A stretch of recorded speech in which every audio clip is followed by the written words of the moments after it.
So I am here in Maharashtra and my friends convinced me to try some homely Maharashtrian food because I was really missing my home food. এবার এখন ওখানে তো বাঙালি খাবার দাবার পাওয়াটা একটু difficult ব্যাপার, তাই চলে গিয়েছিলাম মশালা সিটি নামে একটা নিয়ারেস্ট রেস্টুরেন্টে মাহারাষ্ট্রিয়ান হোমলি ফুড ট্রাই করার জন্য।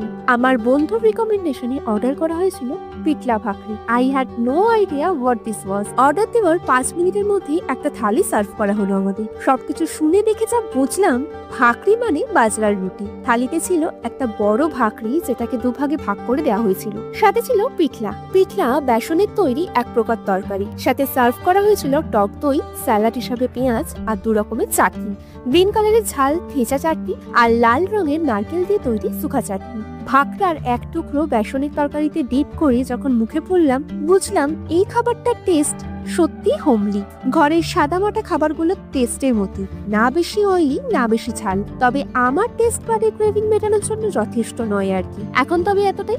C you in my next blog.